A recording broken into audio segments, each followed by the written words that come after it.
আসসালামু আলাইকুম। অনুসন্ধানী বাংলা টিভির পক্ষ থেকে সবাইকে স্বাগতম। আপনাদের সাথে আছি আমি মোসরুফ। দিনাজপুরে সাবেক স্ত্রীর নিকট রক্ষিত টাকা ফেরত চেয়ে সংবাদ সম্মেলন অনুষ্ঠিত। দিনাজপুরে সাবেক স্ত্রীর নিকট রক্ষিত টাকা ফেরত চেয়ে সংবাদ সম্মেলন অনুষ্ঠিত হয়েছে। শনিবার সকালে সাংবাদিক ইউনিয়ন দিনাজপুর রেজি নং রাজ -2936 এর কার্যালয়ে উপস্থিত সাংবাদিকদের সম্মুখে লিখিত বক্তব্য পাঠ করে বোচাগঞ্জ পৌরশহরের মালিপাড়া মুর্শিদহাট এলাকার মৃত মহির উদ্দিন খাঁ শহীদ পরিবার এর ছেলে আব্দুল মজিদ খাঁ জানান, প্রশাসন আসামিদের বিরুদ্ধে কোন ব্যবস্থা নিচ্ছে না। আমার ধারণা, আসামিদের সঙ্গে থানার কিছু কর্মকর্তার যোগসাজশ রয়েছে, যা সরকারি বেসরকারি কল রেকর্ড ও প্রযুক্তিগত অনুসন্ধানের মাধ্যমে যাচাই করলে বেরিয়ে আসতে পারে। সেতাবগঞ্জ পৌর ও উপজেলাবাসীর পক্ষ থেকে পুলিশ প্রশাসনের ঊর্ধ্বতন কর্তৃপক্ষের কাছে আমার দাবি, 10টি মামলার গ্রেফতারি পরোয়ানার আসামিদের ধরা হচ্ছে না কেন? দ্রুত নিরপেক্ষ তদন্তের মাধ্যমে ঘটনাটির সত্যতা উদ্ঘাটন করা হোক। থানার সংশ্লিষ্ট কর্মকর্তাদের আচরণ মূল্যায়ন করা হোক। আমার ও আমার পরিবারের নিরাপত্তা নিশ্চিত করা হোক। এরপরও যদি আমার ও আমার পরিবার আবারও হামলার শিকার হই, তাহলে সম্পূর্ণ দায়ভার বোচাগঞ্জ থানার পুলিশ প্রশাসনকে নিতে হবে।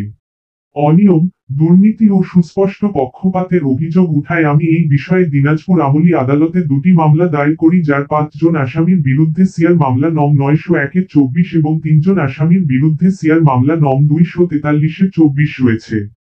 অভিযোগে বলা হয় যে, মোছা হাসা আক্তার 26, যিনি সুলতান ছাত্রাবাস ও আকাশ ছাত্রাবাসে অবস্থান করতেন, তার সংশ্লিষ্টতা থাকা সত্ত্বেও তদন্ত কর্মকর্তারা উদ্দেশ্যমূলকভাবে বিভ্রান্তিকর রিপোর্ট দাখিল করেছেন। সচেতন মহল ও আমার দাবি, এই তদন্তে প্রভাব রেখেছে আশা আক্তারের মা লিপি আক্তার, বাবা লাইসুর রহমান, মীরা কাশ্মীরি নামের এক নারী ও তার দেহরক্ষী আব্দুল মালেক ওরফে চৌধুরী। উল্লেখ্য, আমার 2টি বাড়ি বিক্রি করা 25,45,500 টাকার মধ্যে রক্ষিত 16,09,200 টাকা নিয়ে 3 কন্যা সন্তানকে রেখে আমার তৎকালীন স্ত্রী আশা আক্তার পালিয়ে যায়। এই পৃথিবীতে মা বেঁচে থাকতে 3টি কন্যা সন্তানকে যারা এতিম করেছেন তাদের বিচার দিনাজপুর আদালতেই হবে।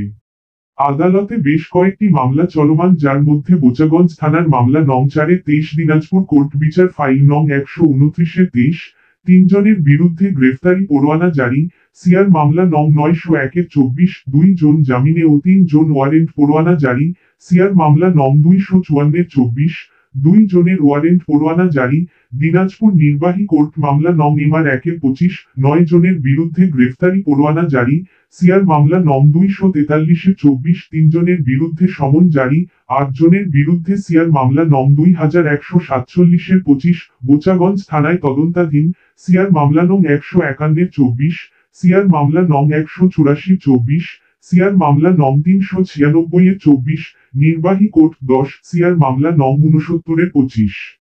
আব্দুল মজিদ খাঁ ওয়ারেন্টভুক্ত আসামিদের দ্রুত গ্রেফতারপূর্বক অর্থ উদ্ধার ও ন্যায় বিচারের ব্যবস্থা গ্রহণের দাবি জানিয়েছেন।